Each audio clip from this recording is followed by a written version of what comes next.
Hello, beautiful souls. It's Dr. Dani, physician astrologer. Let me know if you can hear me okay. I don't have an intro for you today because I couldn't get it to play.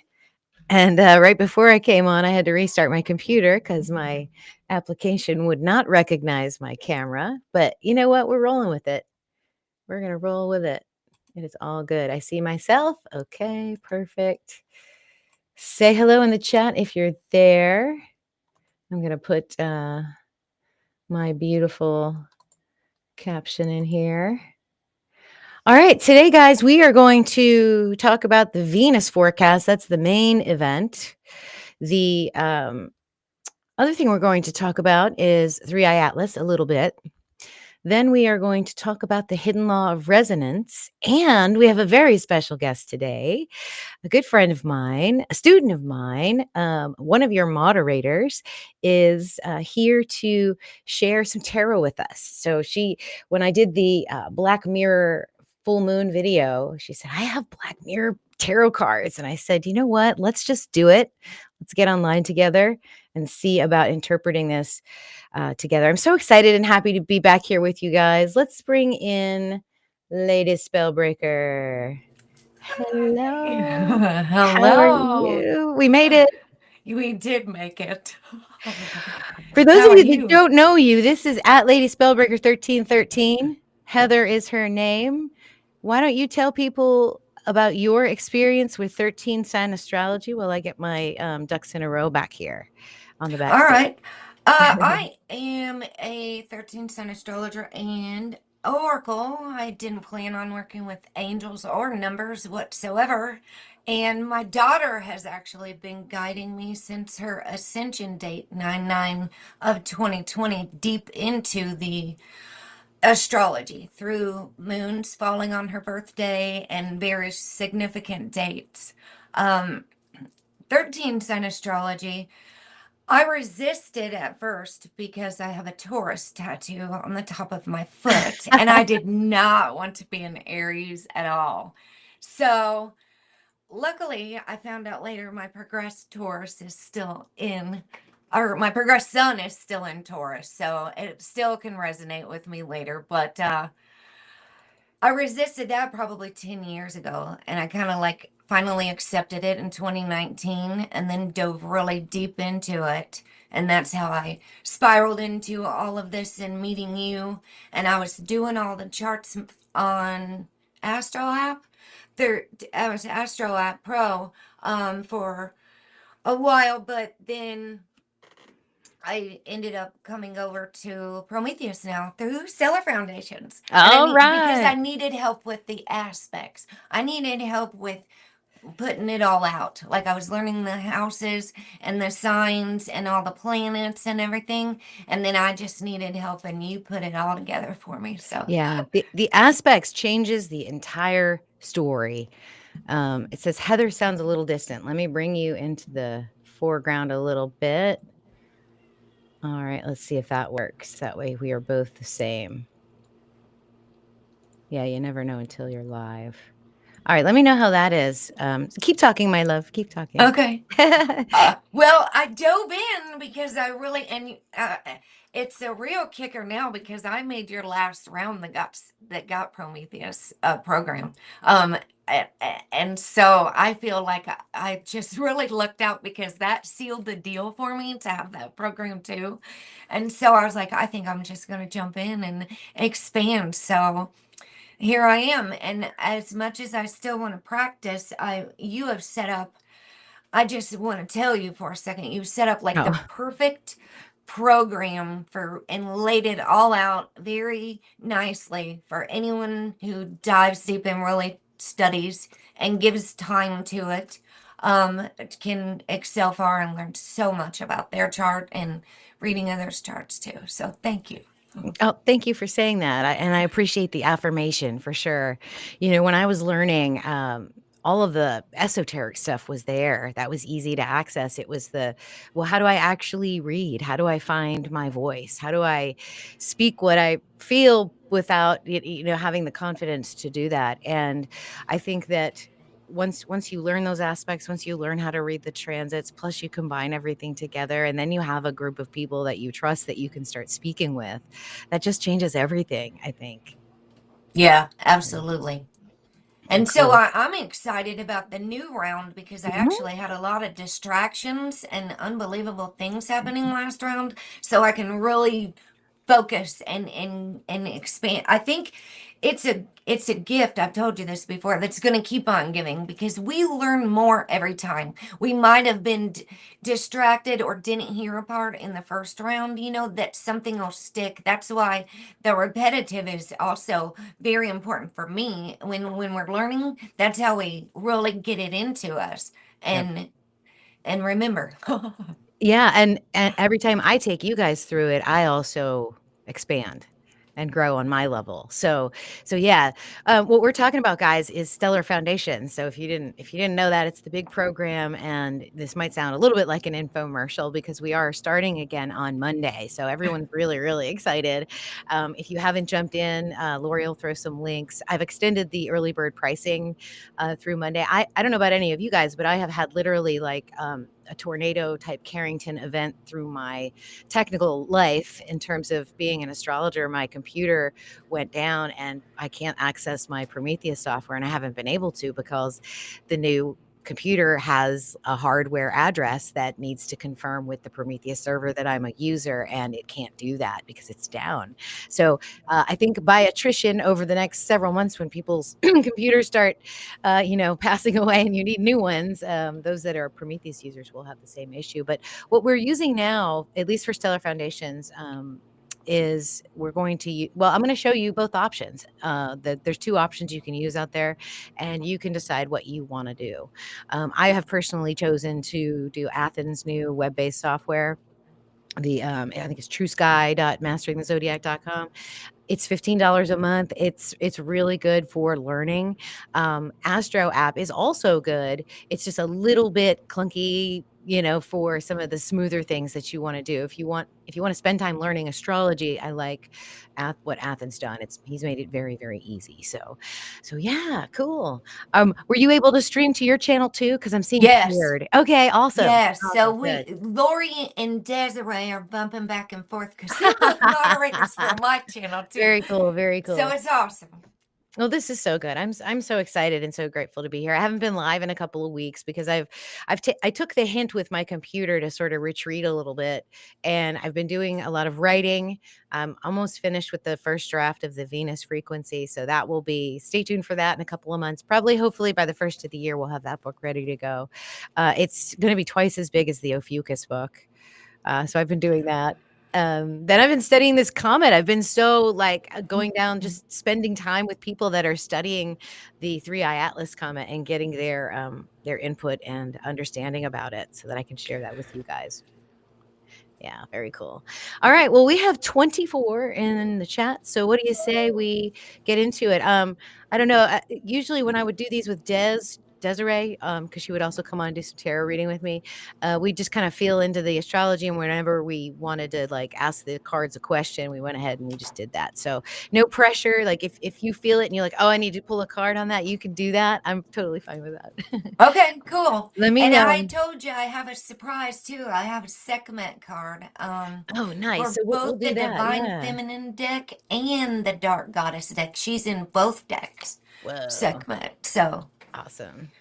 Awesome. Let me open my PowerPoint because when I restarted my computer, I didn't have that. Oh my goodness. I am a a mess these days. reset. Yeah. Keeps happening. Let me open up my stellarium because we're going to look at the sky as well. That's usually the first thing we do. Whenever I do a reading, you guys, that's the first thing I do. I grab stellarium and I take the client outside. So let me fast forward to the 7th because that's when Venus starts her transit. Let me put in the art and the constellations, all the backstage stuff that has to happen. And let me find Venus. There she is. All right. All right, now I'm going to share my screen with you guys. Okay, so my entire screen. There we go. All right, good. So now I should be able to do that. Let me just make sure you guys see what I see. All right, so here we are. We are in Stellarium, and this is the 7th of September. This is the day of the lunar eclipse, the full moon.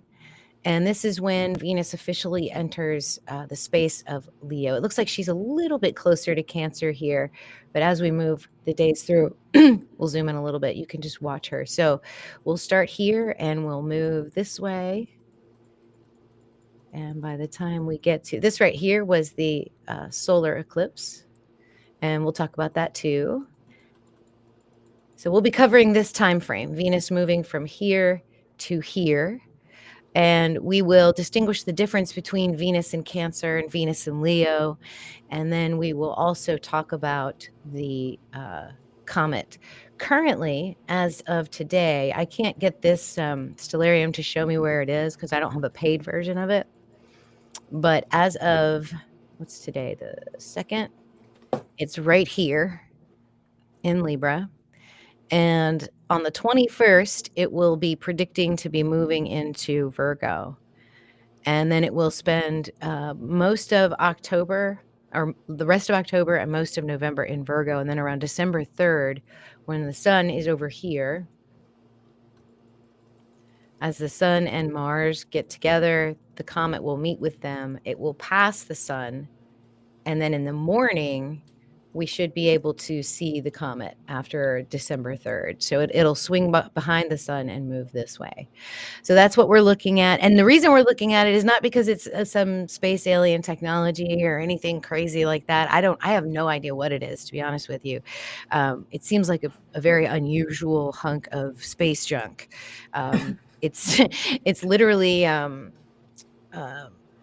the metal that's coming from it, they usually will have iron, and what they're finding is mostly nickel. So that is very interesting. It's also excreting carbon dioxide in a ratio that's much higher than any other comet we've ever seen.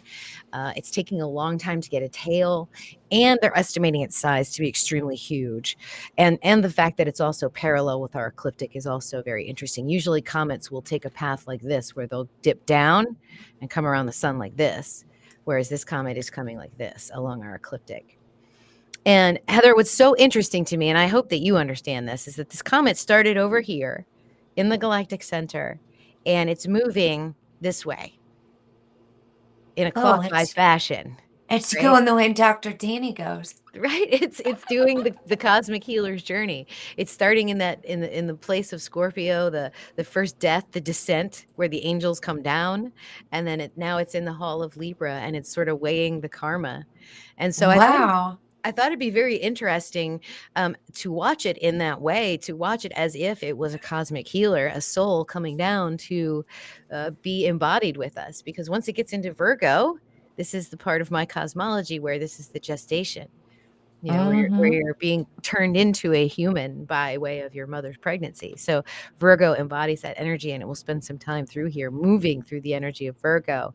And then when we can see it again, it'll be reborn in Leo, which is the birth, the children, the innocent energy, right after making contact with Venus, the fertile soil. So that's the path I'm watching. That's why it's super interesting to me, not to scare anybody. There's no chance of it hitting Earth. There's no chance of it doing anything really awful to us or anything like that. Just a fun thing to watch and understand. Unfortunately, we can't see it with the naked eye. So there is a guy on YouTube called Dobsonian Power. Let me do this. I'm gonna stop sharing for a second, and then I'm going to open his channel. He might actually be live right now and watching the comet. So let's see. Let's go to my channel. And yeah, he's live right now. So let me go ahead and share again. Share entire screen. There we go. Okay. So this guy right here And if we were to click on this, we would see his live stream and he would be zooming into the comet right now. And he estimates it to be right about here. Like he'll only be out here for a little bit and then he zooms way in with his telescope and looks for it. It's very, very interesting to watch. So check out his channel. All right. I think I'm going to go ahead and open up the PowerPoint and we'll get into it. Unless you have any thoughts about this comet, what do you think about it? I think it's really interesting that I was actually taking notes on what you said it was made out of, metal and iron, because there's Metal, yeah. some magical stuff happening and I'm just trying to figure it all out. There really is some, higher timelines are coming into fruition. I've been so blessed this summer with, new subscribers and new channel members and a lot of new clients. And even on the doctor front, I'm moving things around so that they're a little bit better. So I agree with you. It feels good to me. I don't know. What do you guys think in the chat? Let us know if you are, if you're feeling good about this commentary energy or if you're nervous about it. All right, so here we go. This is the Venus forecast, the legend of Sekhmet, and the hidden law of resonance. So we have our special guest, Lady Spellbreaker. All right, this should be fun. So we'll go through these topics and we'll jump in and out. And maybe after we talk about Sekhmet, we can pull a few cards with your with the cards that you brought. All right. Cool. All right, let's think about Venus and Leo a little bit. So this is where Venus will be on a chart. We'll see her move from here to here during the transit. And this is where we'll see her in the sky. So I'm going to grab my notes here. All right, so Venus in Leo is the flame that does not flicker. She is the steady burn of devotion. She is the radiant heart that insists on being seen. In this constellation, Venus becomes the muse draped in sunlight, the lover who turns attention into art. Here she becomes sovereign. She claims her creative fire not to compete, but to illuminate. Venus in Leo does not dim because it is her nature to shine. So for those of you tapped into the Venus energy and the Venus flow, you're going to notice a very big shift around this full moon as we move from Cancer to Leo. We're being called into our own royal chambers. Venus in Leo teaches that love is a form of radiance and that pleasure is a sacred performance of the soul. She shows that beauty is not just how something looks, but how something makes us feel. She reminds us that being adored is not vanity. It is medicine when offered through the open palms of self-worth. So this transition from Cancer to Leo is a shift from sanctuary to celebration. In Cancer, Venus learned to feel and to protect. In Leo, she learns to express and to reveal. No longer content to be hidden as a private refuge, she becomes the temple itself. She wants to be celebrated, not to feed her ego, but because she knows celebration is a form of devotion. So this is also for all of you, Venus in Leo, in the real sky. When she enters a room, she carries her own spotlight. Her gift is not only her presence, but the way she makes others feel more alive simply by standing in her orbit. This Venus creates through drama, color, music, and movement. She loves like a poem written in fire. Her affections are grand and her heartbreaks are operatic. Beneath her radiant glow is a tender heart that longs not only to be seen, but to be chosen. She offers loyalty with the strength of a lion and seeks those who will honor the magnitude of her devotion.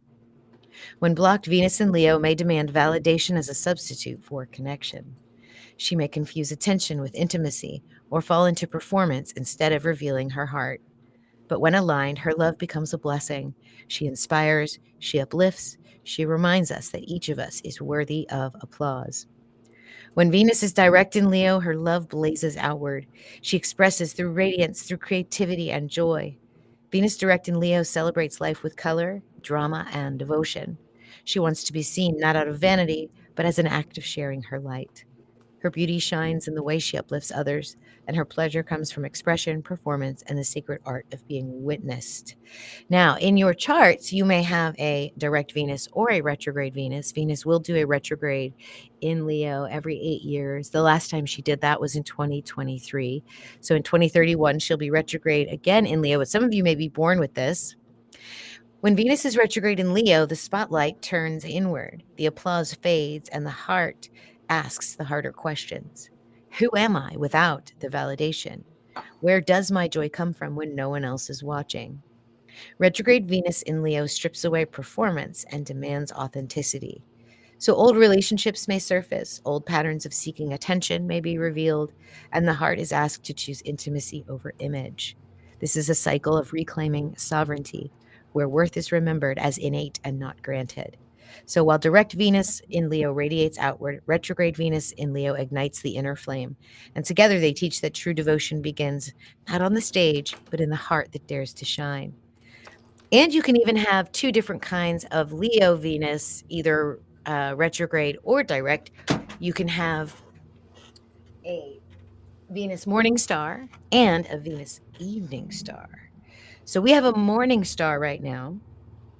Now, when Venus rises after the sun, this is evening star energy. So if your Venus, if you're looking at Leo and Venus is to the left of the sun, this is evening star energy. This will happen after January 6th of next year. Venus comes out blazing. She's magnetic, she's flirtatious, and overflowing with new ways to shine. Her desire is creative, spontaneous, and bursting with life. She initiates affection and delights in giving gifts. Evening star Venus in Leo may fall quickly and love loudly. She burns hot and wants to be seen for her joy. Now, when Venus rises before the sun, which is what we have right now, this is a morning star. This Venus has weathered love's shadows and emerged with deeper presence. Her light is golden and warm rather than blinding. She still shines, but it is an earned glow touched by wisdom. This Venus desires reciprocity and seeks creative expression with the soul. She is generous, but no longer performative. She carries the stories of what she has lived. Both expressions are divine. Evening star Venus opens the stage, morning star Venus writes the play. One dazzles and the other deepens. Together they remind us that true radiance is not performative, it is the devotion devotion to the spark that lives within you. So both expressions are divine. All right, so that's Venus in Leo, and it always when I first learned of Venus in Leo, I was shown the energy of Sekhmet. So it always reminds me of the energy of Sekhmet. And this story is crazy. Do you know about this story? Who Sekhmet was and what happened to her? Yes, I know what I've learned through the cards more, I guess. Okay. Well, let me tell everybody this story about this legend of Sekhmet. This is such a crazy story. And this really just embodies the sort of the angry, protective, divine feminine. So there was once a time, and I kind of wrote a little story with the help of ChatGPT for you guys. So I'm going to read you this story. This is so beautiful. There was once a time when the people of Earth turned their heads away from truth.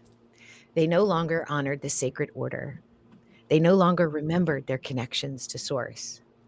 In their arrogance, they forgot that the rhythms of the earth and the heavens are woven together. And when one thread is cut, the whole tapestry frays. Ra, the great sun god, the ever-watchful eye above, saw this rebellion from his golden throne in the sky. His heart grew heavy with sorrow and then with anger. For the sun gives without ceasing, pouring light and life upon the world, and yet people turned away, biting the very hand that fed them. In his wrath, Ra resolved that balance must be restored, but he knew the people would not listen to gentle correction. So he sent forth his eye, his fiercest power, the embodiment of divine rage. That eye became Sekhmet, the lioness of flame, the destroyer, the purifier, and the blazing daughter of the sun. Isn't this a great picture? It is. She descends from the sky with fire in her breath and blood in her gaze. Her paws shook the earth. Her roar split the heavens, and her hunger for justice burned hotter than the desert sun. This was no gentle messenger. This was the living flame of Ra, unleashed upon a world that had forgotten its place. Wherever she walked, devastation followed. Her claws tore through armies. Her teeth sank into flesh, and the rivers filled with red. She slaughtered without end, and soon her justices became wrath. Her wrath became frenzy, and her frenzy became a bloodlust. She delighted in the hunt, intoxicated by the scent of death. The people cried out for mercy. but none was given. Sekhmet's thirst could not be quenched. Oh my goodness. The gods themselves grew fearful. If she continued, there would be no humanity left to save. Ra's eye had become a wildfire, raging beyond control. Something had to be done. And so they devised a trick. They brewed beer in vast quantity and stained it red with ochre, so that it gleamed like the blood that she craved. Under the light of dawn, they poured it out across the fields, pools, and rivers, glistening crimson in the rising sun. Sekhmet came prowling, her eyes still blazing with fury. She saw the land awash in red and believed it to be the blood of her enemies.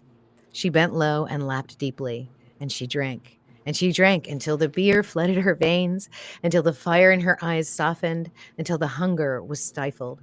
Her rage dissolved into laughter, and the roar that once split mountains turned into the song of joy. That's the moment that the lion transformed. Now, some stories would say that she woke up even more pissed because she was tricked, and she actually left the realm, which terrified all the gods, and they had to send Thoth after her to bring her back. So Mercury had to go back to the underworld and bring her back so that she could help, so that she could come back to her father, Ra.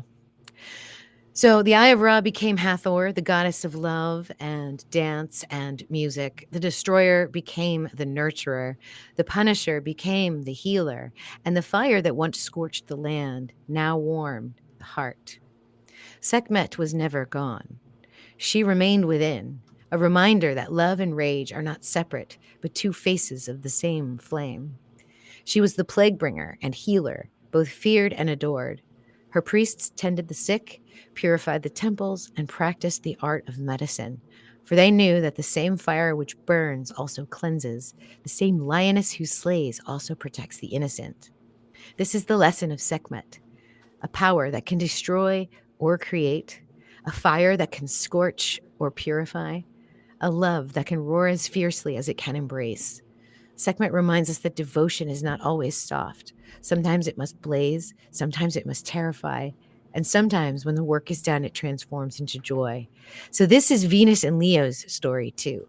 The steady flame of devotion, the sovereign radiance that cannot be dimmed, and the roar of love that protects what is sacred. So in Sekhmet's myth, we remember destruction and healing are not opposites. They are the rhythm of one eternal flame. So, yeah. How's that? Oh, I love that. That's good stuff, right? Yeah. I can relate to that, being a mother who lost a child and the Mhm. sacred rage that comes because my daughter passed of a fentanyl overdose.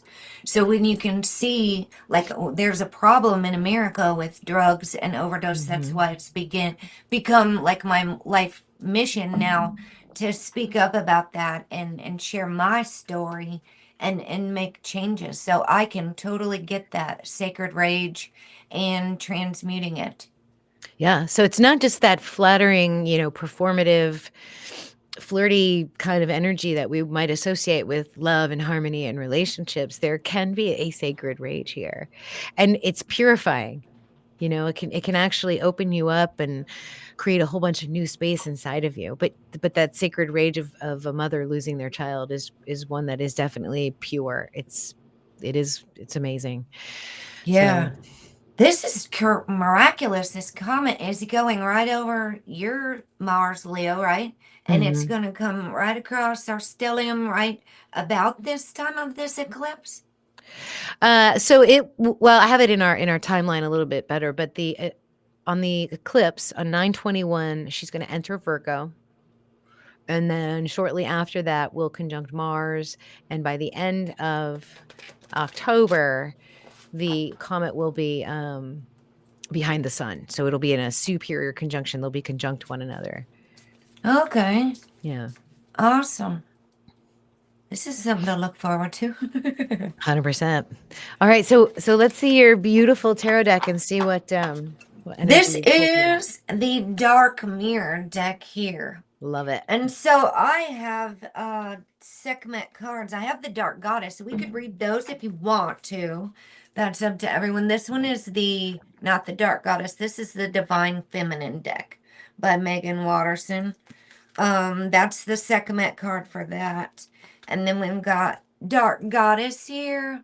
These are by some Scottish witches. And I love this deck. Sekhmet here. So this is the Dark Goddess book. And then it comes with a little chant, a spell in the Oh, beginning that nice. we could invoke into it. So if you want me to read those, they resonate with the Sekhmet, or and I can pull a card. Okay, You let's want do a both. dark mirror card Yeah. first? Yeah. Okay. Now, is this tradition like the traditional 78 cards, or is this like an No, oracle this is deck? an oracle deck by Mm, Riccardo Minetti called Dark Mirror. And okay. it says also Laura Saba. So these, I do special dark moon readings. I do a full moon, I do the new moon, the full moon, and then a dark moon to face some things and release before we rest and reset and start the new lunar cycle. So I do shadow work oracles and on that dark moon.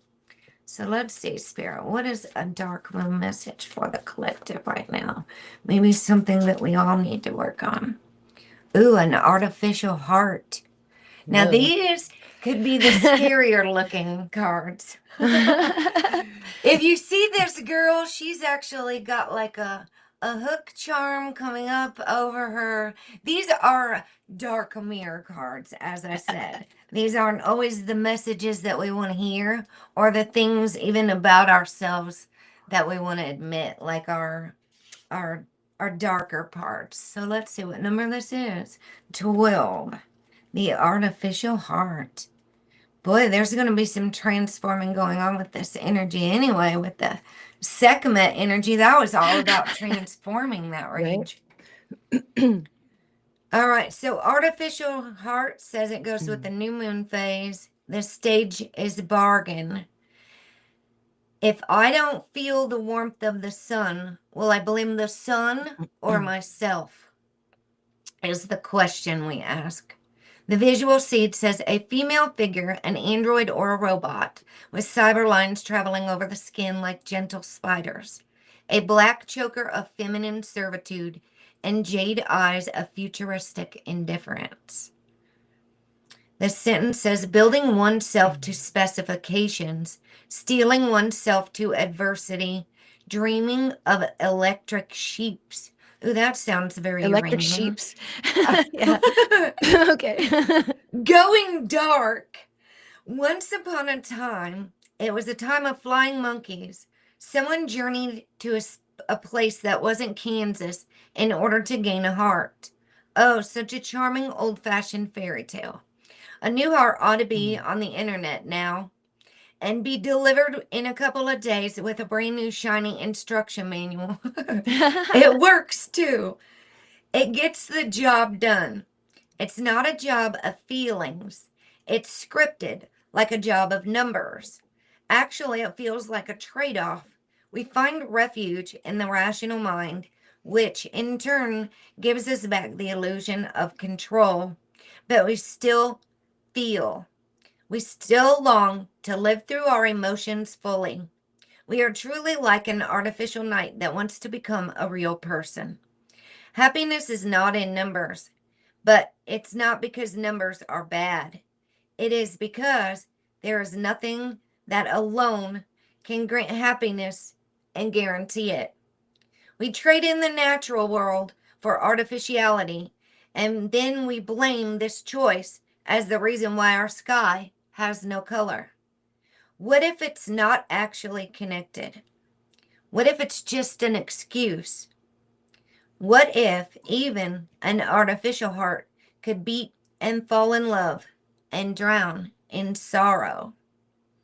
Ooh, that's a deep one, I think. Yeah, whoa. It was. These ones are really deep, and that's kind of like what I do like things that make us really think and ponder. A lot of oracle cards are very love and light and tell you everything's going to be all magical, and they don't prepare you for, I think, a lot of difficult times or things.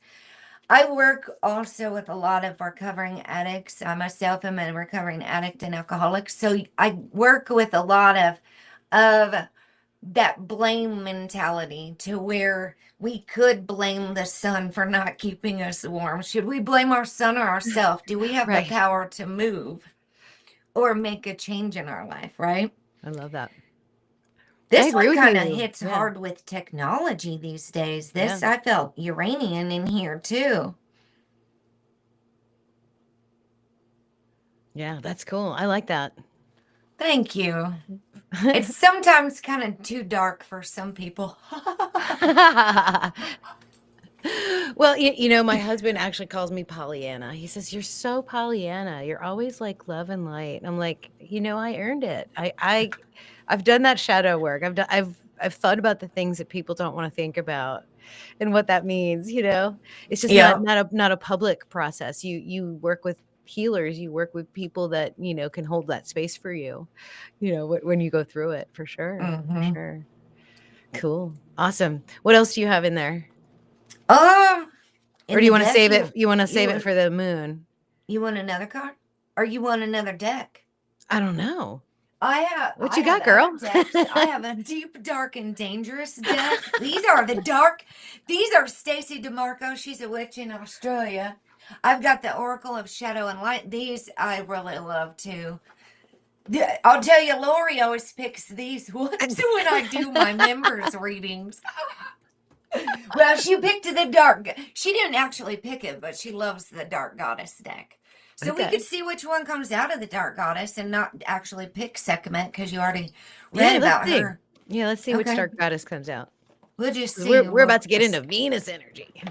Yeah, we are. And I'm looking forward to this transit through the eclipses, actually.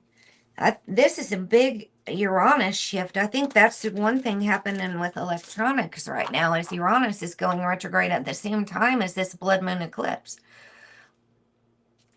Oh, I'm feeling it. I'm feeling it. I'm feeling it I'm too. feeling it.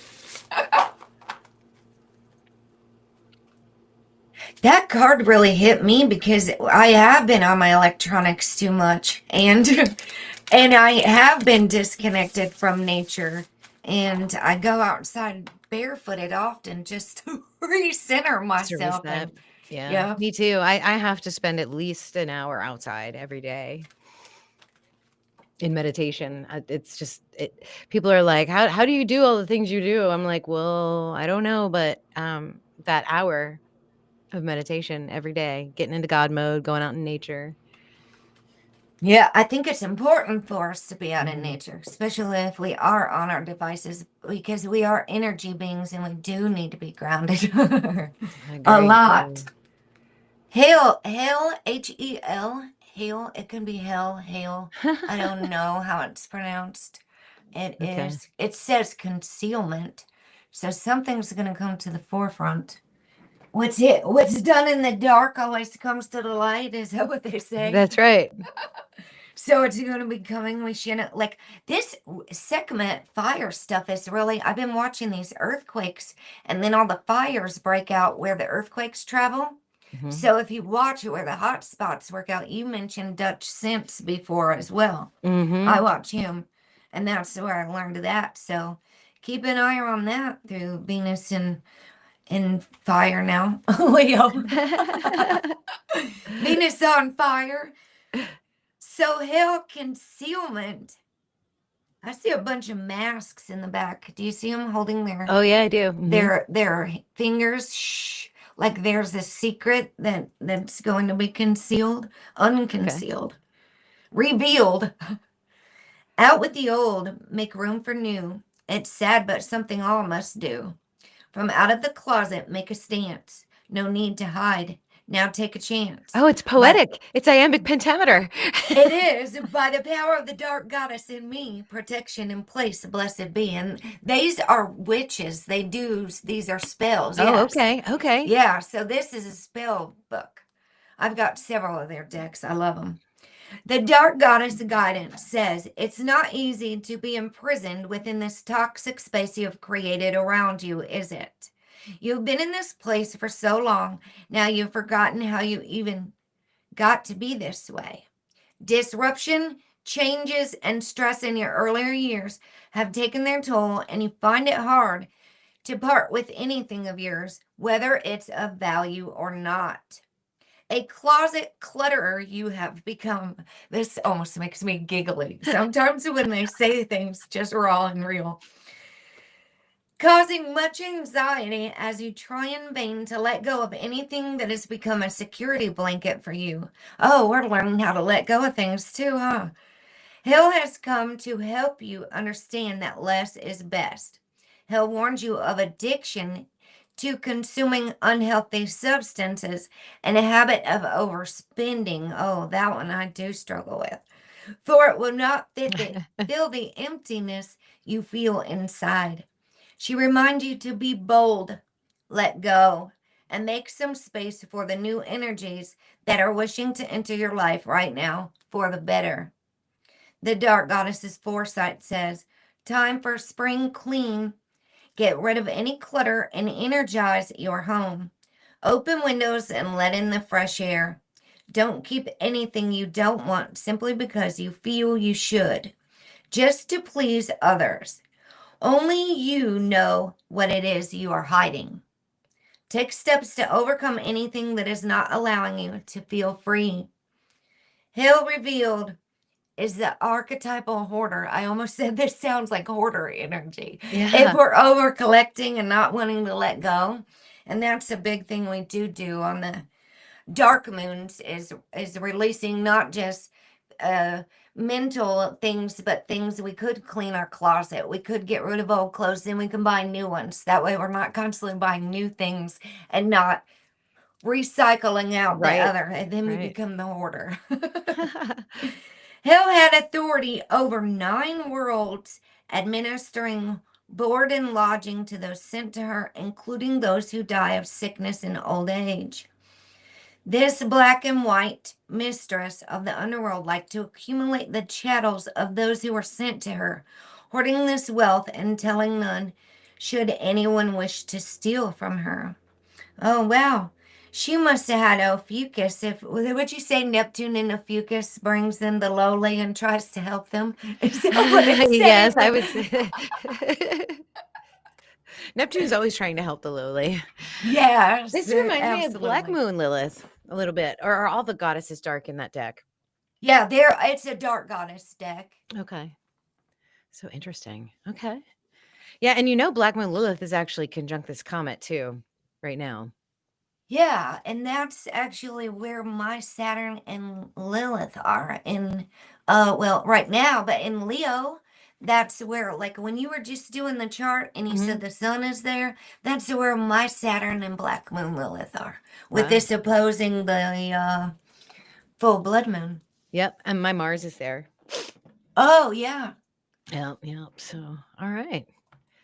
Amazing. Well, What do you thank guys think in the you. chat? Are you guys loving this? This cool content? Cool tarot cards? The dark decks. The dark decks. It might scare some people away if they're Yeah, not so ready for it. so I think the message for that is if you're feeling stuck, if you're feeling uncreative, if you're feeling that sacred rage, it might be a good idea to take a simple step and just pick a closet, clean it out, throw away some old shoes, throw away some old clothes, and just make space for yourself. And just that one action is literally telling the universe that you want to allow new energy in. So I love both of those for that. And I think that that's what this comet is doing too. It's probably bringing in chaos, a little bit of chaos, so that you can see what needs to be cleared and cleaned up and swept away. So Yes, yes. And it can be hard parting just at the same instance that we didn't really want to believe in Ophiuchus at first because then you got to change your whole thing. Like say you studied astrology for 50 years and all you knew Mhm. was tropical and somebody comes along and says, "Oh, you're wrong. I'm sorry, but you're wrong." And you're like, "No, I've been doing this for 50 years and I'm fixed and I'm not going to change." And this is what it's saying. That's actually a heart chakra problem. Yeah, the same That's thing happens closed to heart. them that happens to people that realize that the story of the Bible is way older than the than the Bible. It Yeah. comes from ancient history, and it was just rewritten for a certain society. And when they realize that, that's a gulp, and then the same thing happens. I mean, I've had people that have practiced tropical astrology for decades switch right in front of my eyes, and they cry because they're like, "What have I been doing to my clients?" I'm like, "No, no, no, no, no. You've been doing fine. You've been doing exactly what you're supposed to be doing. This moment is for you, so you can elevate your practice and become a better reader and a better astrologer." So yeah, Yeah. And it would evolve the reading so much further even. absolutely. All right, let's get into these transits. We'll Okay. talk about these Venus transits one by one. I was able to do this with the Athens new web-based software, so I'm very happy about that. And I'll get out the PowerPoint. All right, so this is the map. I do one of these every month for you guys, and I should actually send it out to Facebook and Twitter. I didn't do that. We are live streaming on X and on YouTube and on Rumble today, by the way. So and also Lady Spellberger's channel. So we're starting from the lunar eclipse on the 7th, which is Sunday. This is when Venus enters Leo. And then we are going to go through all of these transits, all of these lines. And then I put on here 3I-ATLAS enters Virgo here. And this is the same day as the solar eclipse. This is the new moon. So we have the full moon here and the new moon here. And then we'll look a little bit further into the future to figure out this information. But once we get to this moon, I'm going to stop and we're going to look at the solar eclipse chart. And maybe that'll be another opportunity to throw some cards around. We'll already be looking into the after we get through the lunar eclipse. All right, so this first transit, we're already in this. This is Venus squaring to Black Moon Lilith, and Black Moon Lilith and 3I-ATLAS. If you look at the sky, if you look at a chart where 3I-ATLAS is, they are conjunct right now. So this dark goddess energy is being highlighted by 3I-ATLAS, by this comet. This is going to last until the 15th. So we get this for about another week or so, and we're right in the middle of it. And in the wake of this lunar eclipse and there's the roar we've been talking about, the Black Moon Lilith in Libra conjunct 3I-ATLAS. This is not a gentle opening. This doesn't feel like an easy step into Leo. The step into Cancer wasn't easy, and the step into Leo isn't easy. Plus, we have Uranus retrograde. And so we have this cosmic other, this messenger from beyond. And so while Lilith demands truth, together they confront Venus with a question. Will your love rise courageously, or will pride and shadow hold it back? So it feels like an initiation in sovereignty, asking us to face that wild within and to honor its power. How does Venus square Lilith feel to you, Heather? Intense. It feels really intense. Actually, I think my Venus and Lilith are. Are they That square in your chart? Yeah, or maybe they're in a trine. I'm gonna double check Okay. because it got in. You and Rio talked about it in the Hellenistic teachings, even. Right. So yeah, the squares are tensions, but they're also an opportunity to work constructively. And any square with Venus, you guys, isn't really like a square like with Pluto or Saturn. It's more of an obstacle to flow. So imagine the smoke from a candle. If you've just blown out the candle and the wick is still smoking, you see that stream of white smoke. If you were to put your hand over top of that stream, you're not going to stop the smoke. It's just going to go around your hand. It's going to flow around your hand. And this is how Venus does it. This is how Venus moves around obstacles. So if there's some obstacle to truth, some obstacle to authenticity, then this is the time to figure out how to flow around it with your divine feminine dark banished energy. So the next transit lasts from the 11th. We're going to pick this up on Thursday, and you'll notice that my transit lines are long. Normally, a sextile might be a 1 to 3 degree orb of separation. However, for Venus transits, I use a larger orb, 6 to 9%, or 9 degrees, because it's a subtle energy. So you want to be aware of it, and you want to feel into it as soon as you can. And sometimes this is not even enough time. Sometimes you feel it even sooner. And what's coming for us, this is a nice aspect. This is Venus sextiling Mars in Virgo. So as we get into Leo in the next couple of days and we get used to this fiery energy, Venus is going to reach out to Mars in Virgo. The fire of Leo finding the grounding in Virgo's sacred service. Sekhmet, once pacified, transforms her ferocity into devotion and protection. So passion isn't lost, but it's redirected into meaningful work. Remember, Mars in Virgo can be a fussy energy because Mars wants to do everything perfectly. He wants to do it just right. And if you have the right guidance to Mars through your Venus energy, this can work really, really nice together. You just have to know what you want. And so I think the Venus square Black Moon Lilith is kind of a cleaning house kind of energy. The cards sort of told us that. And so now you get to decide, what do you want? What do you desire? What lights your fire? And this Mars sextile will help you. So the desire can become a ritual. It's a softened polarity of the masculine and feminine, harmonizing them into purpose. Creativity can take form here. And it is a reminder that fierce love needs a vessel in order to sustain its flame. So, how do you feel about that one? That feels fiery to me. It It feels feels nice, right? like we are setting this stage, absolutely cleaning up and clearing out. And that could be not just your closets, that could be people in your life too that aren't on your level, that are might be hindering your growth, so to speak. Right. I was just listening to an astrologer that I follow. I don't know if you guys know who he is. It's the KRS channel. He's been on forever. He's an Indian Mm-hmm. astrologer, but the way that he describes his charts is he's just so lovely to listen to.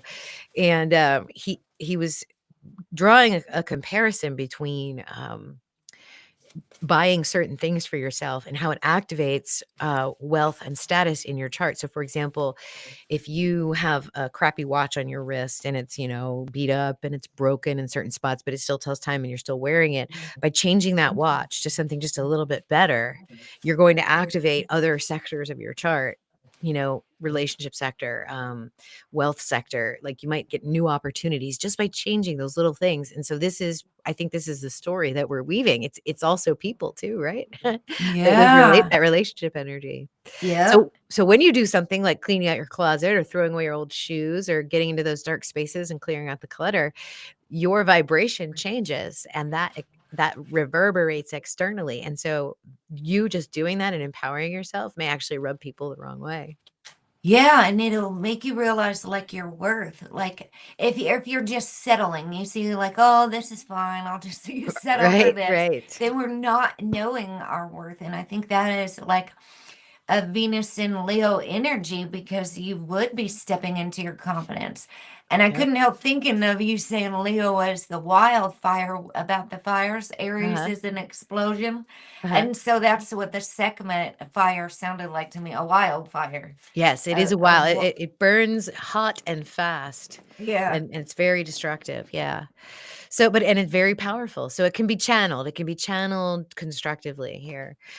The next transit is a healing transit, or it can be. We've got Venus trying to retrograde Chiron, and Chiron will be in Pisces in the later degrees of Pisces. I want to say like 36 degrees out of 42, and is retrograde.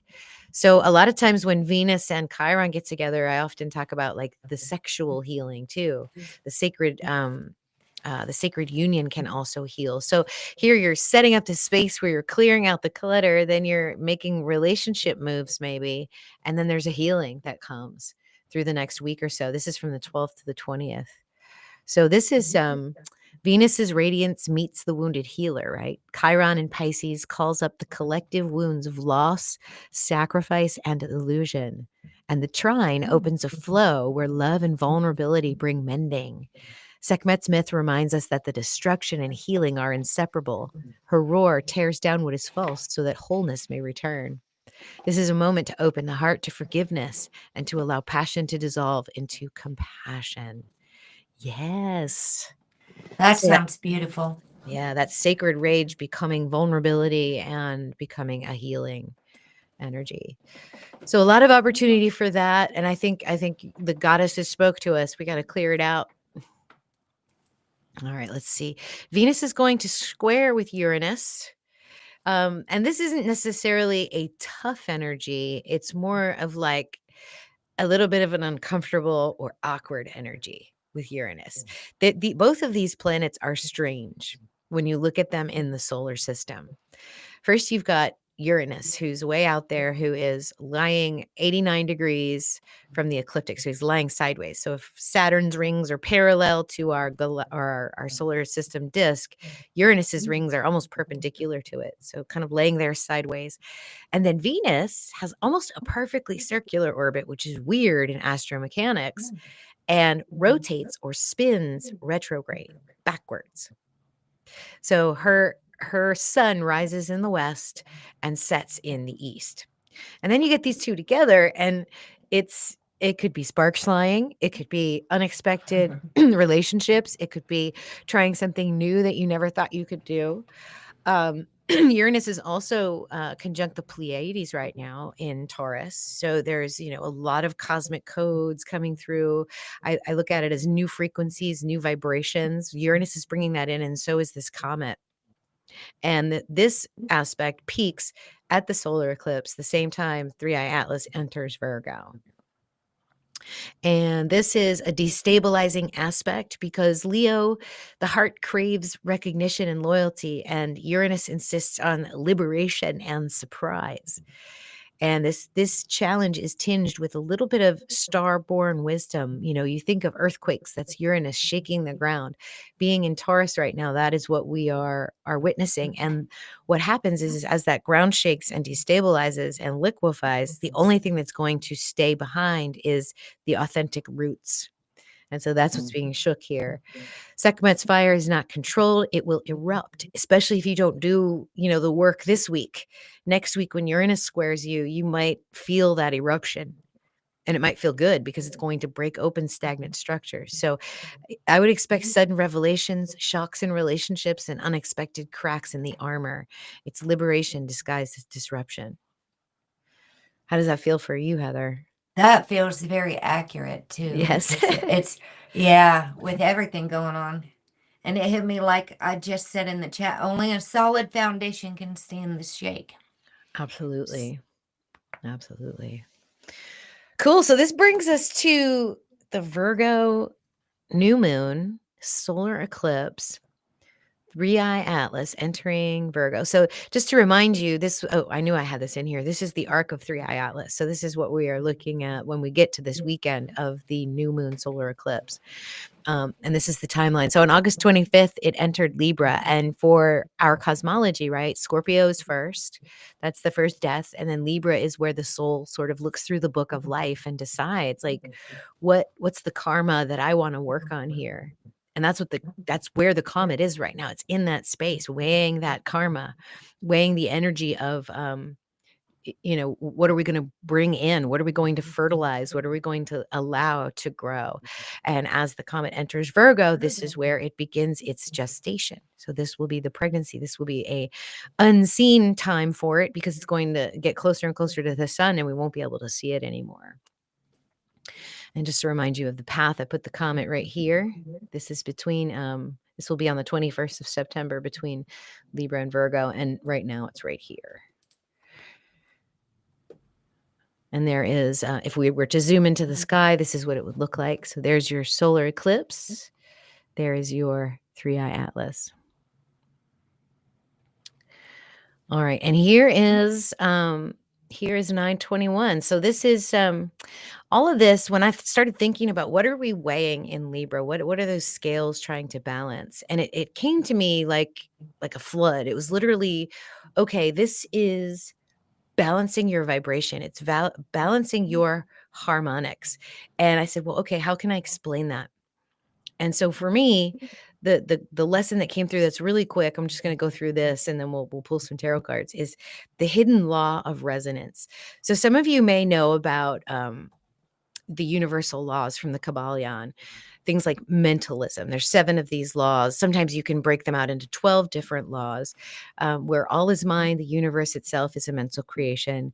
The universal law of correspondence, as above, so below, so within, so without.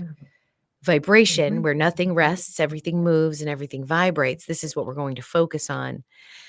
polarity, where everything is dual, opposites are extremes of the same thing, and then rhythm, all things rise and fall and move in cycles and tides. Cause and effect, this is very obvious.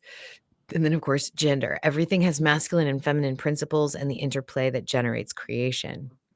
So when we look at vibration, within this particular law is the hidden law of resonance, or even reciprocity. You could even call it that. There's no like specific law that is named resonance or reciprocity, but we use that word a lot, don't we? We always say, "Oh, I resonate with that," or I'm not resonating with that. That doesn't resonate with me.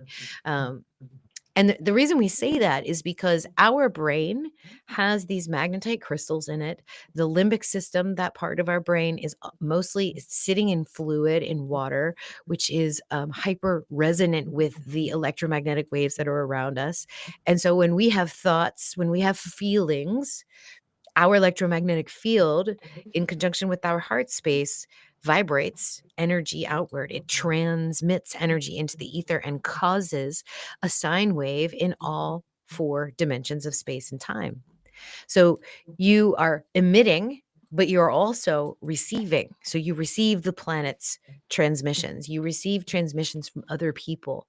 The psychic hits that you get, the intuitive hits that you get. That's all part of this process of working with this unseen ether energy. Um, the heart, the Institute of Heart Math. Has actually measured this field around human beings, and it's a scalar field. So it looks in 2 dimensions, it looks like this, but it's actually in 4 dimensions. And it is a toroidal field that surround us, but also spirals inward at all points. And this is what we have around us, and it's what comes into our field where we receive things. And so there's 3 kinds of waves. You learn this in physics and mathematics. So I'm just going to bring to you a little bit of my knowledge of physics and mathematics to help you understand, how do you resonate or unresonate with a frequency? How does this law actually work? And so when we're doing these transits for you and we're saying, okay, here's an energy where cleaning out the closet is really good. Here's an energy where sexual healing might really benefit you. Here's an energy where you're going to feel challenged. You actually have 3 choices. You have constructive interference with those new waves that are coming into your field. You can have complete destructive interference where it doesn't affect you at all, or you can have partial destructive interference where you allow some chaos to enter the field. You're basically cleaning the slate.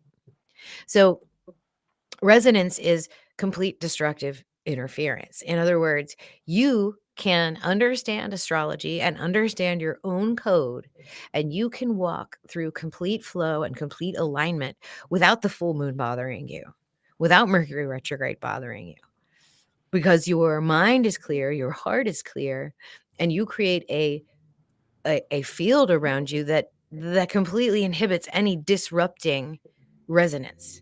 And that's what harmonic resonance looks like. So people that, can go through life in the flow, completely tapped in at all times, we're all working on this. This would be the ideal, although none of these need to be judged, because if you don't want to just sort of be content all the time, because there is truly a fine line between content and boredom, no? Like you need a little spice in your life, I would say.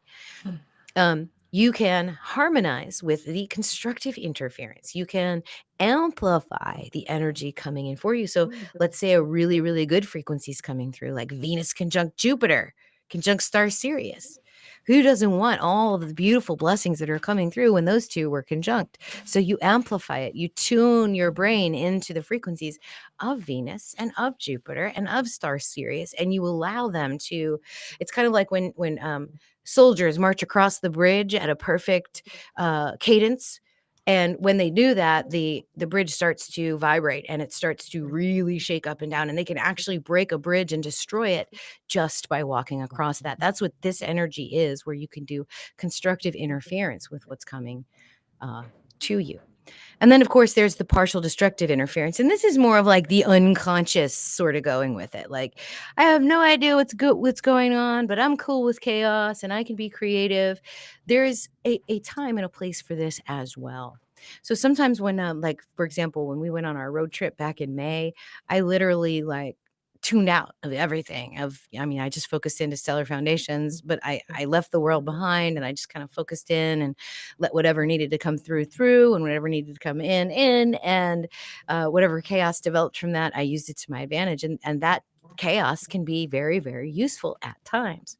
So there's three ways. And this to me is that hidden law of resonance where, yeah, they'll tell you about vibration and they'll tell you about frequency, but how do you actually do that? And it's done through conscious alignment of your thoughts and your emotions.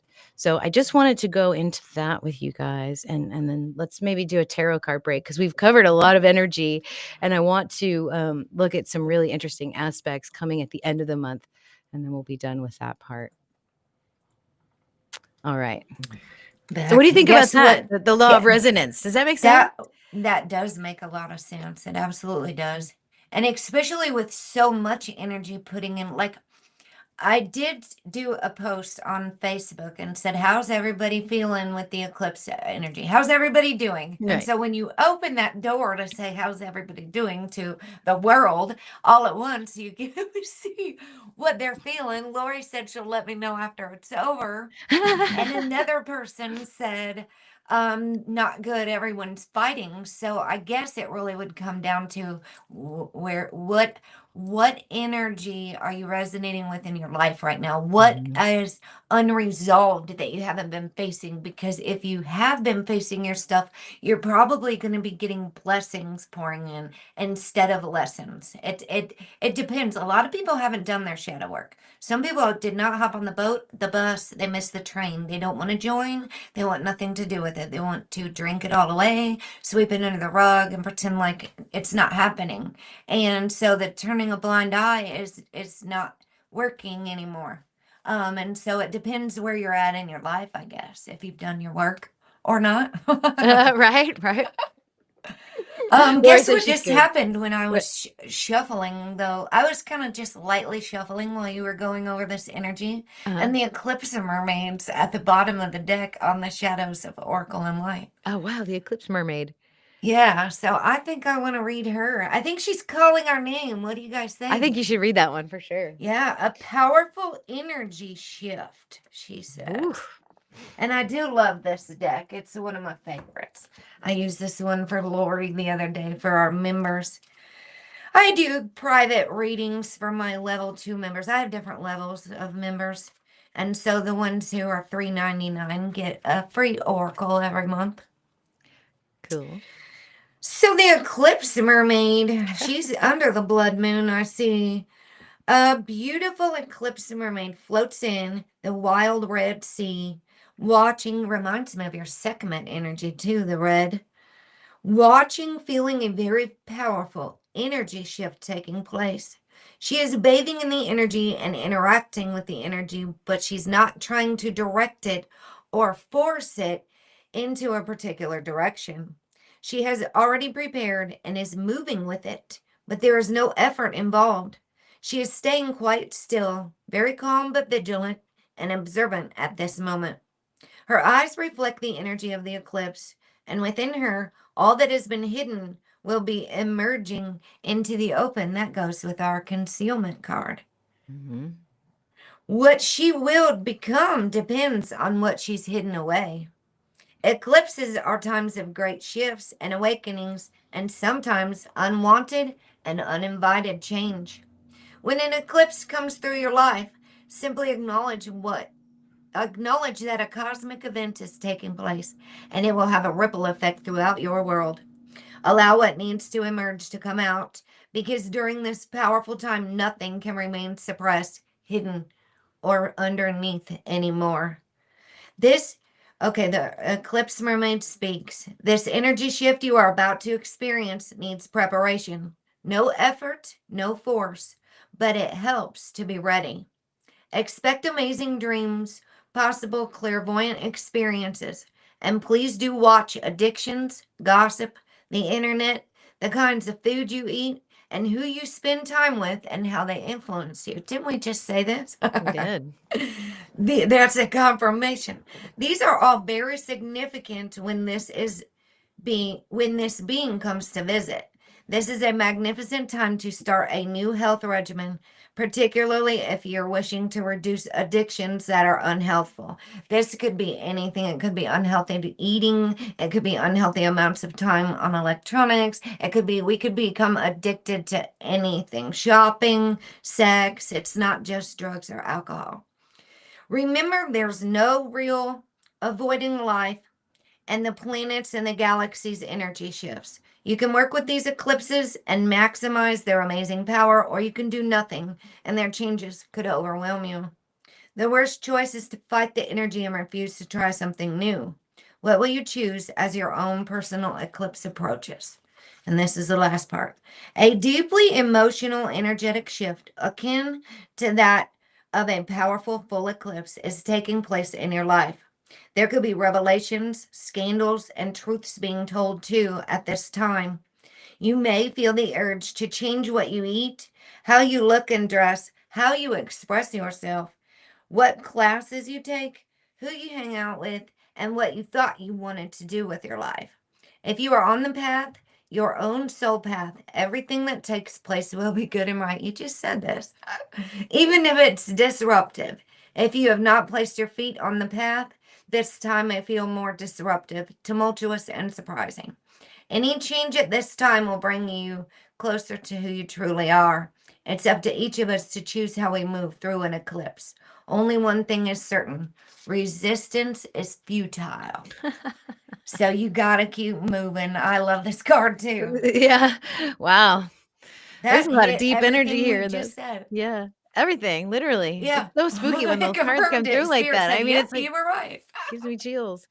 Gives me chills. Yeah, this is crazy. You guys might be wondering why, I'm focusing on Venus for a lot of the transit energy and the personal energy that we work with. And whenever I do a Venus reading, I explain that. But I'm going to give you sort of the 2-minute version of it. It's when you look at a chart and the sun, we identify ourselves with the sun because obviously that is the light that's being expressed from us. We are the star. It is out there. It is reflecting off of anything and coming back into our eyes, and we are the suns. But it is the light of spirit that you're emitting. That's third dimensional light. That's sun energy. Venus, on the other hand, is this fourth density, fourth dimensional light that you can't see. It's when you close your eyes and you envision the chi, the flow, the prana that animates you. This is Venus energy. This is the co creation or the commingling of matter and spirit at the same time. That's Venus together. That is that flow of energy. And so it doesn't surprise me that these cards are pulling up sort of the accurate lesson that we all need in order to navigate this time. So you guys are getting like the reading of a lifetime right here. Telling you what. Well, thanks. This is coming from both of us. We just put this all together. That's the modern magicians. That's right. That's right. That's what modern magicians do. Good. Cool. Awesome. Thank you for that. Anything else you want to think about with that one? You're welcome. No, you got more to share? I do. Okay. Well, I got another deck we can do later. All right, cool. We will. Because I'm going to show you this. There's going to be a yod, a phoenix yod. I want to talk about the phoenix angle in a little bit. Was it you that pointed me to the or was it Lady Rocks? There's another lady. I think it was Lady Rock. She showed me the phoenix angle. Yeah, it wasn't Or the me golden because I angle, learned yeah. from Lori. No. But thank you. All right. So Venus transits continued. So let's see. Did we look at that chart? Did I look at that? No, here it is. Okay. So, yeah, we did already look at that. Just wanted to show you where the comment was. Okay. So the next transit that we're going to consider is after this new moon. So we're a whole new lunation. We're sort of letting it all go. We're doing the healing. We're moving into this new gestation of this comet. We've let all that go. This is the shift. This is where you're going to feel that lunar energy take a pivot point, and things should calm down just a little bit, right? For at least for the Venus energy, we have Venus conjunct the South Node and opposing the North Node.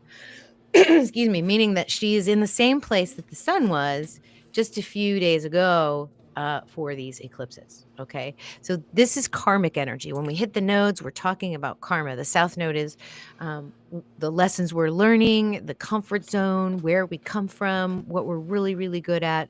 And then the opposition to the north node, which is where we're going, we're looking at our destiny. And so after the eclipse, Venus enters this karmic confrontation, meeting the south node in Leo, holding the weight of past cycles of pride, drama, and loyalty. Across the sky, the North Node in Aquarius is pulling us towards the collective vision and liberation. And this opposition asks us to release the need to perform for love and to step into love that serves the future.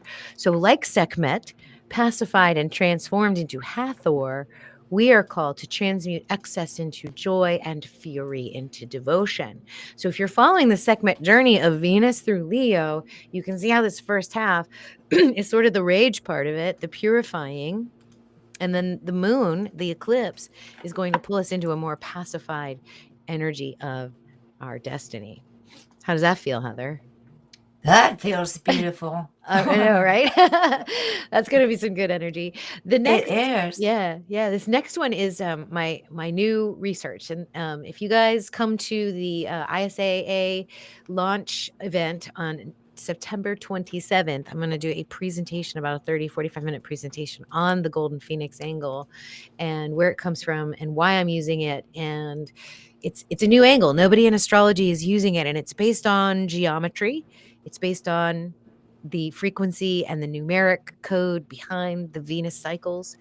And Venus is going to be doing a Phoenix to both Pluto and Chiron retrograde. And I have a chart here. So this is what this looks like. Let me pull out my pen here. Actually, I probably don't need my pen, but just in case. Here it is, Pluto conjunct Moon, and then Chiron over here in Pisces, and then Venus conjunct the South Node, making two Phoenix angles to some very intense planets. So first she was trying to Chiron before the new moon, and now afterwards, as she gets into the eclipse space that the sun was just in, she's making this 137.5 degree angle. And the reason this angle is so special, I'm just going to digress for a second, is because if you take this section, this partial arc of the circle and this partial arc of the circle, and you create a ratio, you get precisely 137.5 degrees, which is the fine structure constant. So it's the golden ratio, which is 1.618, which is the ratio between these two lengths in a circle, which is pi, creating the fine structure constant. This to me is literally the code of how we create matter, how energy turns into matter. So we have two of these angles. We have this could be a synchronicity. This could be a shock to the system. Pluto is purifying. Pluto is purification sounds nice, but it often comes with destruction. Like if you're boiling water to purify it, you're killing the bacteria in there, removing them because they're not serving you. And then Chiron is healing. It's our wounds. It's our sore spots. It's our vulnerability, but it's also our greatness. And so anytime you got a double Phoenix angle like this, you're going to have the planet in between the square of the other two planets. So what is Chiron and Pluto in a square? Do you want to take a stab at that, Heather, what that might feel like? Ooh, that'll probably be extra intense, being that both Chiron and Eris are retrograde right there. And That's right. I I don't have feel Eris on this like, chart, but yeah, Eris is right here. You're right. yeah, I think they're both that I think that's going to bring a lot of things that absolutely need to be healed, but in a loving way. Okay. I think with the Eris, I've kind of taken a special interest in this Chiron Eris conjunction as well, because they're both retrograde too. Right. And so that might be bringing up things, like I said, that people don't want to face, that they might have been running from. But now's the time, because it's going to bring in healing. And so I think that transformative energy comes through there with Pluto, healing that wound.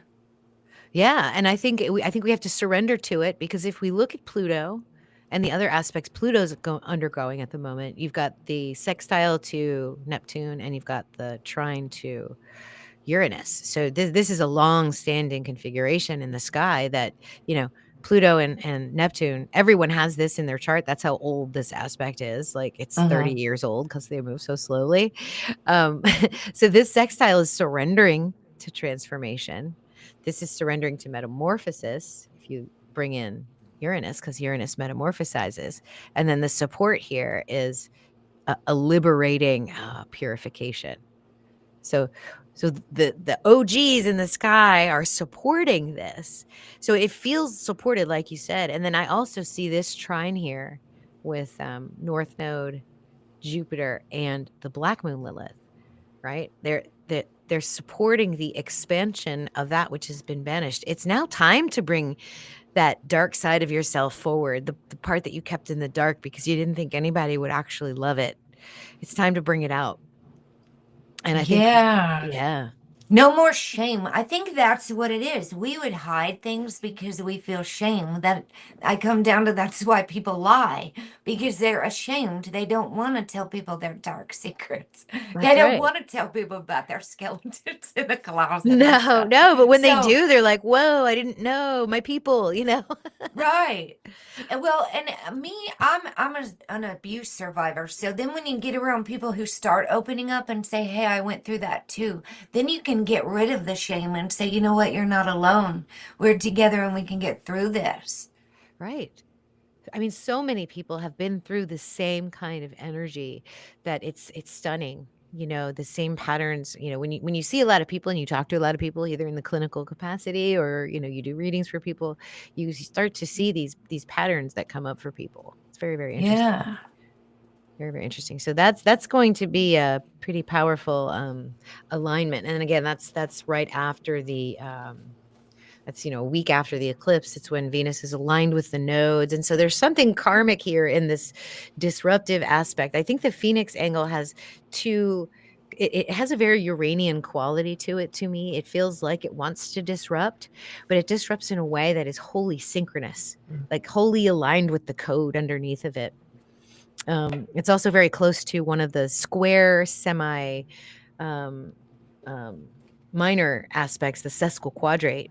So, like if you take a square on a chart and then you just rotate it, like a little bit, and you get the 8-pointed square, the octahedron, that second square that creates the octahedron, the angle between the two squares, the 2 points, is the sesquiquadrate angle, and it's 135 degrees.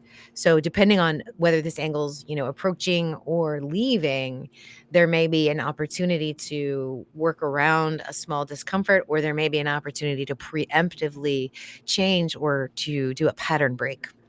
So a pattern break around wounding, a pattern break around healing. Something here is asking you to either take that pattern break or you'll be receiving some kind of revelation, I think, along with this nodal alignment. Yeah.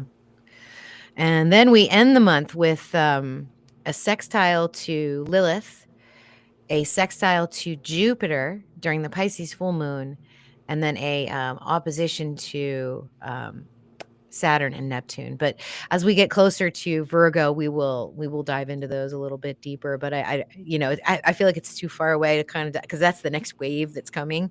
You know what I mean? With this next lunation. So as Venus moves into Virgo, we'll be having some really, really blessed energy right around that full moon. And I think it has to do with this arc that we've been talking about, that we've been building and going through.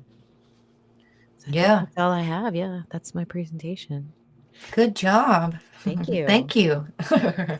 I love doing these. It's like, I don't know if PowerPoints are my crutch or if they're my superpower. I'm not sure.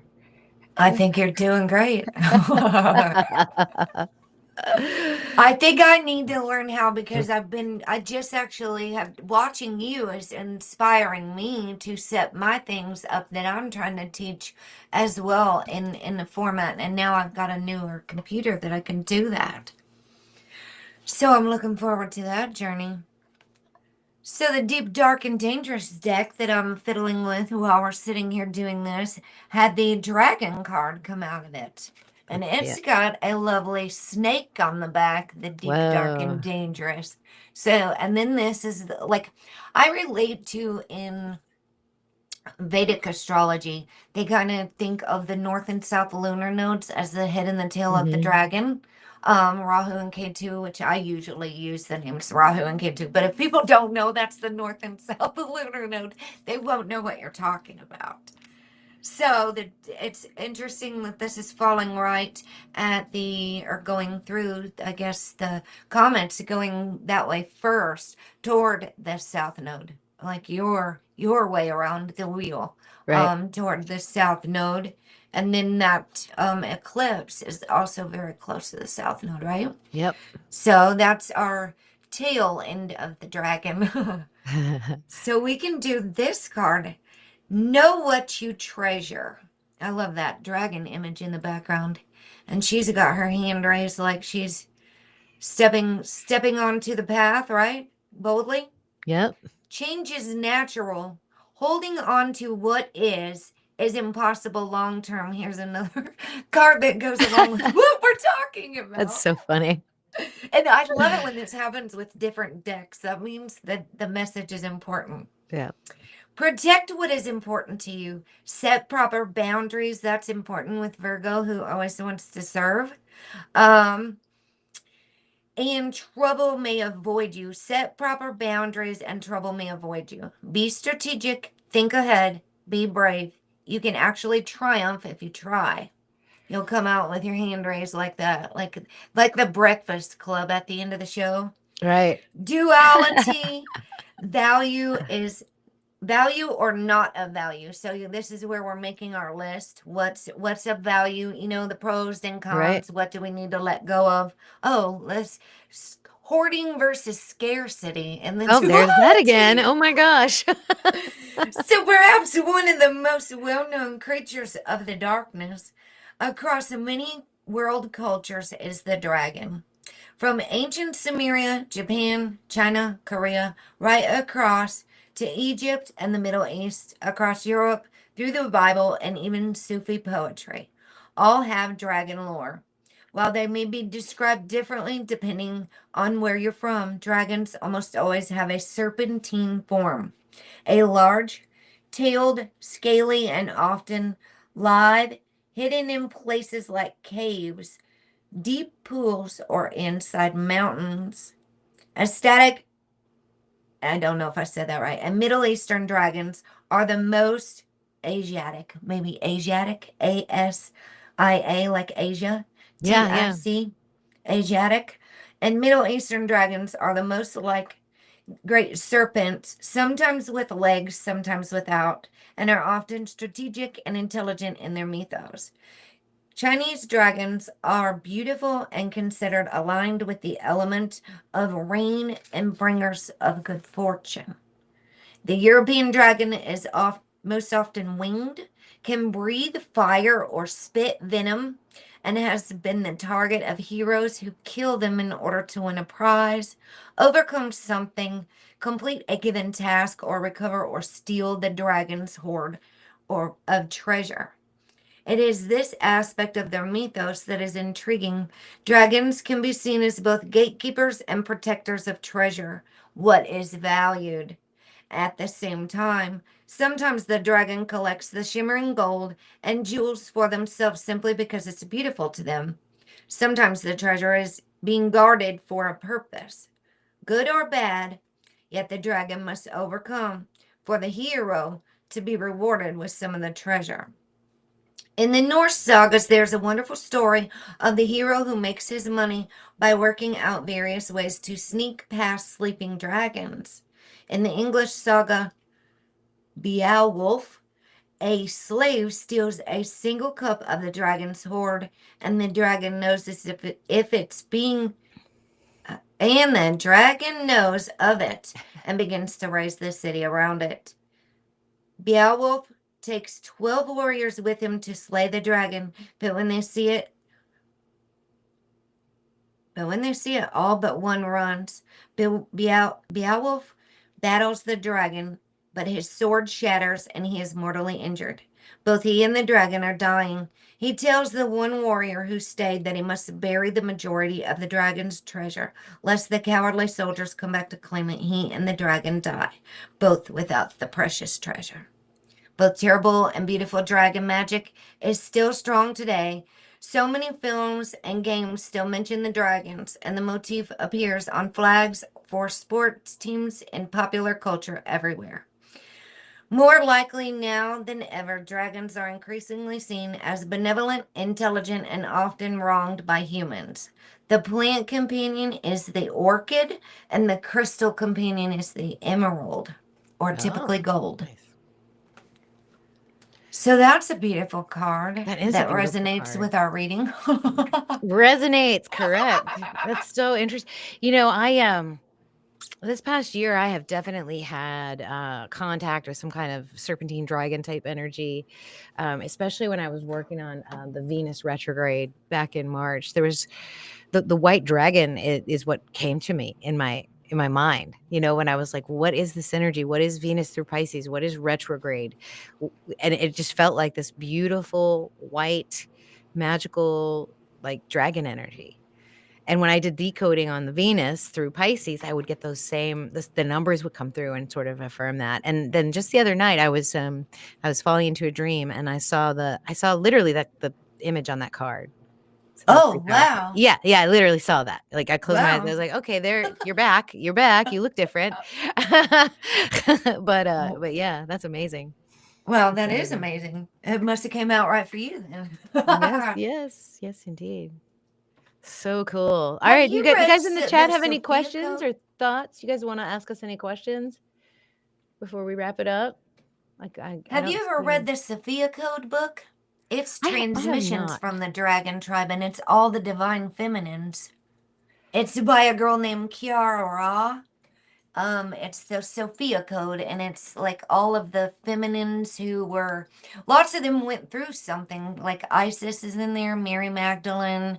Um, I don't want to say Hathor's in there, but not Sekhmet. There's like 7 transmissions, white buffalo women, and they all transformed through something. But she was of the dragon tribe.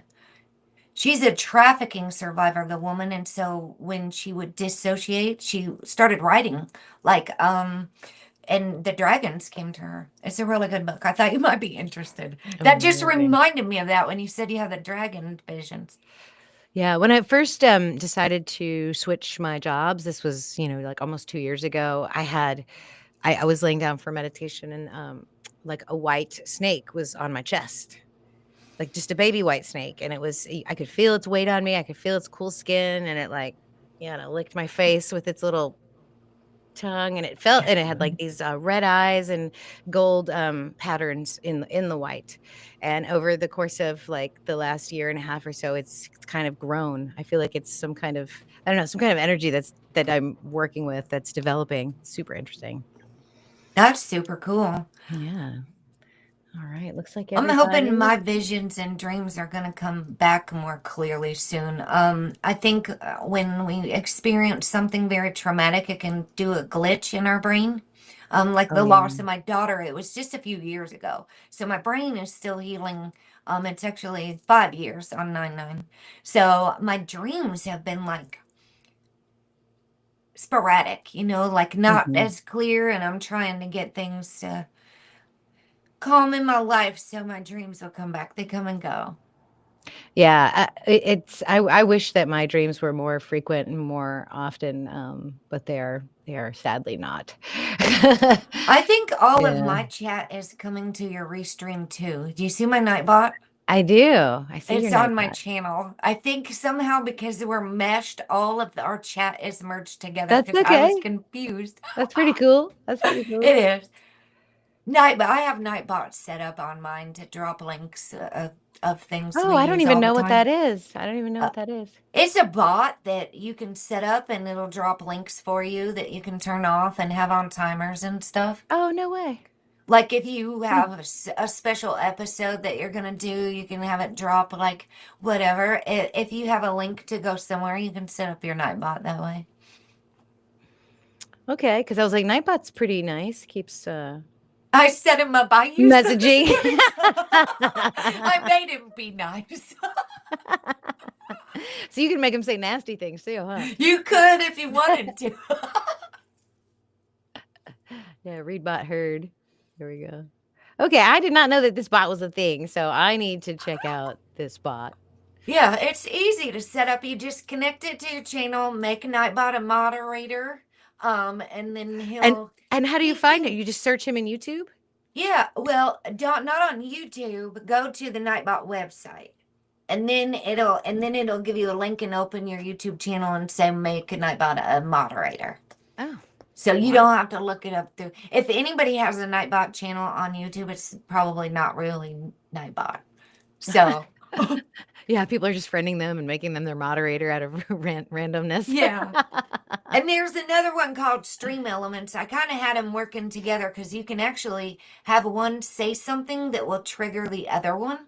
Oh my So gosh. like if Stream Elements said, you are actually set up in my Nightbot. So I've told Lori, who's a moderator, if we want to drop Dr. Dani's channel, you can just type in DANI and it'll drop your channel because I've already got it set up. So it's a trigger word.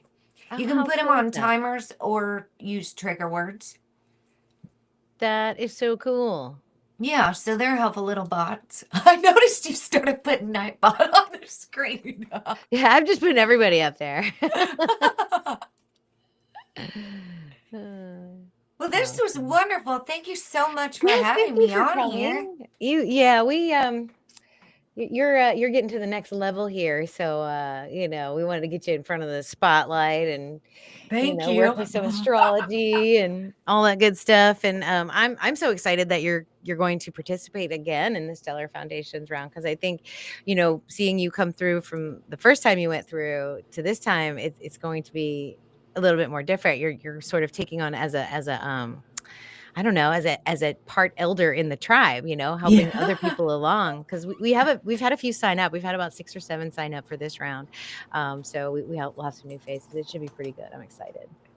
I'm excited. Yay. I Yeah, need to I'm gonna figure out what actually I'm gonna do re-go. for my outro. I'm not sure what to do, because the video I was trying to play didn't work. Let me Thank see. you, Uranus retrograde. I know, I know. I'm kind of sad. Let me see if I can set up another one, and then I'll pause it if it does. Oh, this one's playing. Okay. Because people always throw an ad at the end, and so it'll cut off when we're talking to each other and saying goodbye to everybody. So if we do a little outro, then Yeah, I can't hear you no more. Your mic went out. you can't hear me. Oh, now I can. That was weird. I know. We better go before we break something. Yeah. It's been such a good show. I don't wanna end it on a sour note. So, all right, y'all. Thank you so much for coming and holding such a beautiful space for both of us to bring our magic to the coming 2 weeks, where we're going from this full moon lunar eclipse to the solar eclipse on the 21st. We'll jump back in with a live Venus forecast probably in about 2 or 3 weeks, and then I do want to do a live stream next week, but I have no idea what the topic's going to be. Oh, next week, guys, on the 10th at 10 o'clock.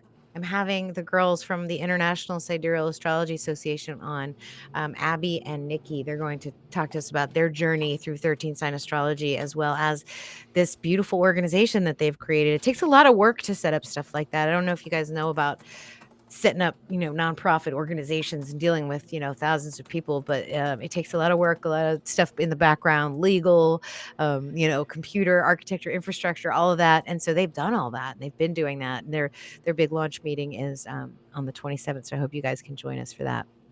And join us next Wednesday for a conversation with them, so we can learn a little bit more about them before we do the meeting. So, all right, you guys, I'll see you soon on the next live stream. Thank you so much, Heather, for being Thank here with me. I you really so appreciate much. you. You can just hang up whenever you're ready. I'm going to play the outro so these guys have a little time to process everything and say goodbye. And Bye. we'll see y'all next time. All right. Let me turn us off.